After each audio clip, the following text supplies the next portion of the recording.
What's up, everyone?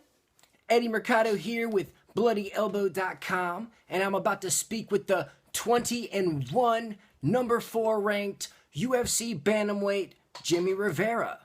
Now, Jimmie Rivera is set to take on Bryan Caraway at UFC Fight Night 103 on January 15th. So let's give Jimmy a call and find out what he's been up to, find out what it's like to beat Uriah Faber, and find out what he has in store for Bryan Caraway. Well, Jimmie Rivera, thank you so much for taking out the time. The last time we spoke, you were ranked number 13 in the UFC bantamweight division. You are now ranked number 4. You're coming off a very highly impressive victory over a legend in Uriah Faber at UFC 203. I mean, crazy big win for you. I mean, what does it feel like to beat Uriah Faber?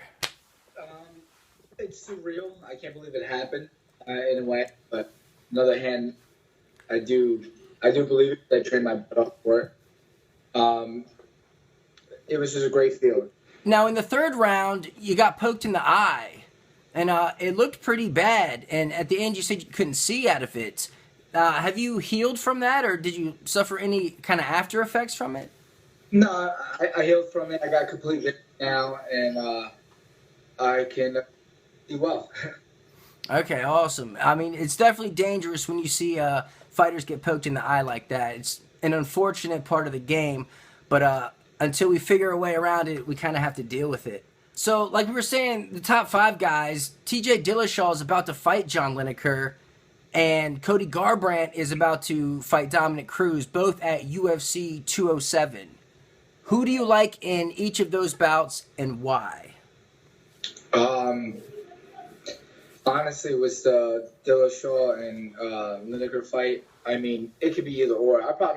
If I had to fight someone, I'd rather fight Dillashaw and Lineker, just because, I don't even know. They're both dangerous fighters. It's hard. I think Dillashaw's going to win the fight just with his movement and move out of the way and hit and move. He'll be a little more successful than Dotson. Lineker's, it's just a brawler. Just going to go in there and exchange. He wants to stay in the pocket, where I don't think TJ's going to do that, but Lineker has some power, so if he catches Dillashaw, I mean, it's like a 50-50 shot. With the Cody Garbrandt and Cruz fight, I think Cruz is going to win. I mean, Cody's good, but Cruz is way better. He just has, better feints, better setups. He's a really good wrestler. I mean, he's just all around really well-rounded fighter. Yeah, he's damn good. Now, Mighty Mouse has been a pretty dominant champion at flyweights, and there's been kind of talks of him moving up to your division and maybe taking a super fight and trying to face Dominic Cruz or Cody Garbrandt if he is successful. What do you think of Mighty Mouse moving up in weight? I don't think he's going to win. He already fought Cruz once and lost to Cruz, and then if it happens again, he's going to lose again. I think Cruz is the better fighter of the two. I don't think there's any way he's going to be able to beat Cruz. You know what I mean? I really saw him fight a couple years back, and Cruz dominated him. I mean, it was a crazy fight, fast-paced, but I don't think he's going to beat him. And I mean, he could definitely beat some other guys in the roster, but when it comes down to Cruz, if he wants the belt, I don't think he's going to beat him. Okay, are you worried at all that could potentially tie up the belt and kind of prevent the people next in line from getting their shot at the title?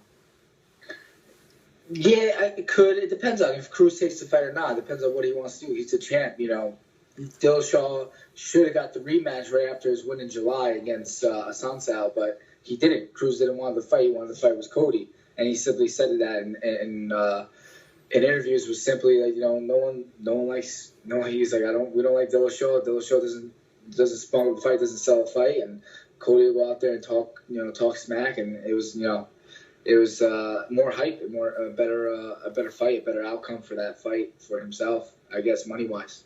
Okay, now would you personally be open to a fight with Mighty Mouse?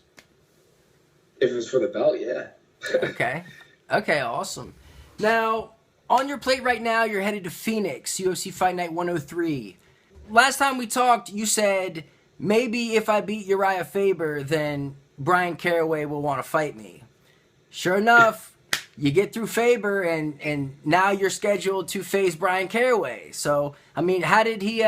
What gave him a change of heart? Was it you beating Faber? I think he just had an ultimatum. It was either fight me or wait a while to fight again, and that was it. I don't think he really had much to say.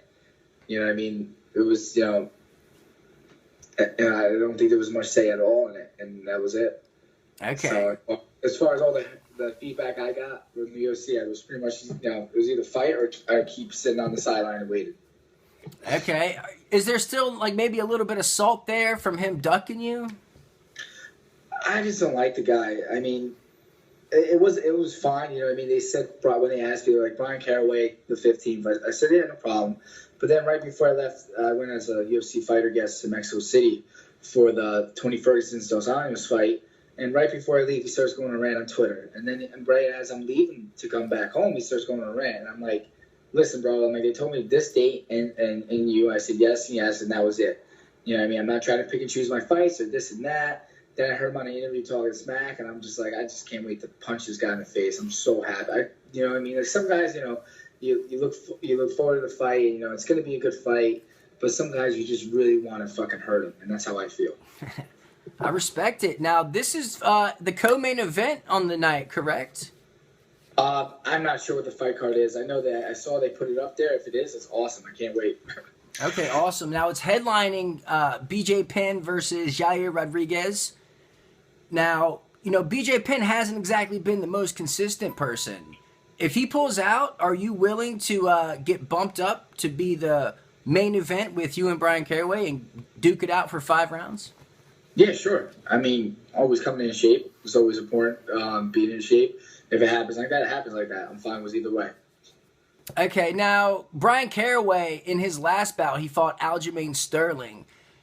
Caraway's really known for his submissions, but he actually outstruck Aljo.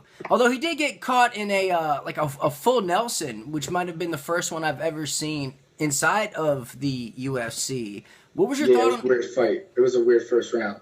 What were your thoughts on his performance in that? Well, they both can strike. Aljamain Sterling, the always see, he's a good strike. He's not a striker. He finishes people with submissions. He's a wrestler, grappler. So for Caraway to outstrike him was obviously. I just thought Caraway was going to win anyway in that fight because he was a smarter fighter. He made the smarter decisions. And, he's a good fighter, but he's more, he's a smarter fighter compared to Sterling. And that's what happened. You know what I mean? Sterling looked like he got tired. Caraway did too. And ended up being a decision fight. And I thought it went the right way, and I thought Caraway was going to win it. Okay. Now, stylistically, how do you feel like you match up with Caraway? I could beat him anywhere, I think. If you took me down on the ground, I can't. He's not going to be able to take me down on the ground, but I could beat him wrestling, grappling, kickboxing. It doesn't matter. Like, he was saying some smack about, he's just going to punch and move. I'm like, I'm going to stand there, and I'm going to hit him, and he's not going to like it, and he's going to run away. That's what's really going to happen, just like with Faber. I hit him, he ran away. I tried to hit him again, he would run away. So it's kind of hard to chase someone if they're running. Okay, so you think Caraway's going to get on his bike and keep it moving? Yeah, I'm going to hit him and he's going to feel it. And then he's going to depend on he's going to decide what he wants to do after that. Either try to wrestle me down on the ground the whole time or he's going to try to strike with me, whatever it is. I'll be ready for it. Okay. Do you think he will be the underdog? You'll be the favorite? When it comes to the odds? Yes, sir. I don't know. I mean, most likely, I guess. I mean, I'm ranked above him. They kind of, I don't know. We'll see what happens. Like, I think I was the favorite to win against Faber, that fight too. And Uriah Faber has 20 more fights than I did, and I was the favorite to win. I don't know how they do the odds. I really don't. I guess I will be. All right. So, I mean, how do you think it's going to end? Prediction for this thing. You're going to finish them? Are you going to take it the distance? I'm always looking for the finish, the knockout or the submission. But if it goes the distance, it goes the distance. It's hard. You can't really tell what's going to happen in a fight until you get in there and you start fighting. It's just one of those things. Like, what's the favorite fight? I feel like I could have done more and got a knockout, but then, my coach was like, it's fine. You dominated all 3 rounds. No one could say, oh, you got lucky. It was a lucky punch and knocked him out. You dominated, got 30-27 all 3 judges. Like, no one can say that you didn't beat him. in every aspect. So I was like, it's true, you make a good point, because I felt bad. I didn't feel bad, but I was like, I kind of let the fans down. I really wanted to get the knockout and rock them. So it's kind of hard how to, tell what's going to happen with a fight. You just kind of got to let it go and see what happens as you're fighting. Yeah, awesome. Now, what would be next for you? Obviously, you want the belt. You think you can go straight from this fight to a title fight? I hope so. I mean, that'd be awesome if I could. I would definitely take that. I mean, if it's not that, then I guess someone, I think maybe one more fight to get a title shot. I guess I don't know.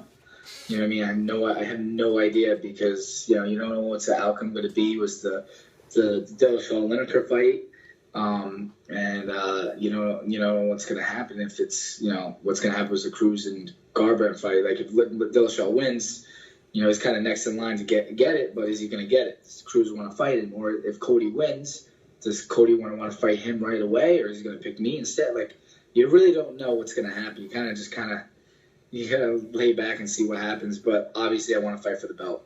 So I would love to fight whoever wins between Cody and Cruz. Okay. Is there any chance that you would take a lesser ranked opponent?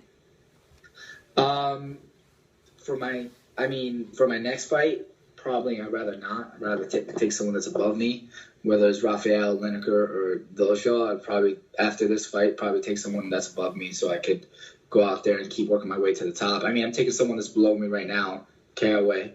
And, True. He was going, I was going on the whole rant. I'm like, listen, man, I don't pick and choose my fights like you do. I don't have to. I mean, you're ranked below me. You don't do anything for me, to move up. And I'm not picking and choose my dates. They gave me this date, and that was it. I would probably try to fight someone that's above me ranked after this fight, if all goes well, obviously. Don't want to jinx myself. Yeah, absolutely. All right, well, do you have any sponsors or special people you want to give a shout-out to? Yeah, just, obviously my team Tiger Showman's. I got my buddy Shane Burgos fighting this Friday in Albany card, his UFC debut. Wish him good luck. And just to my sponsors, Tiger Fight Gear and NutriBot. Awesome. And what are your social media handles? How can people follow you on your journey? Yeah, Jimmie Rivera 135 on Twitter, and then just Jimmie Rivera on Instagram or Facebook. Awesome. Well, Jimmie Rivera, thank you so much for taking out the time once again. You have a huge fight, Bryan Caraway. Hopefully you get to punch him in the face like you would like to do. January 15th, Phoenix, Arizona, UFC Fight Night 103. Best of luck to you, sir. Thanks for having me. Have a good one. Yes, sir. You do the same. So there you have it. The number 4 ranked UFC bantamweight Jimmie Rivera headed to Phoenix, Arizona to take on Bryan Caraway at UFC Fight Night 103. Go check it out. In the meantime, you can read me over at bloodyelbow.com. Follow me on Twitter at @TheEddieMercado. Check out some of these interviews right here and subscribe right here and go be a good person.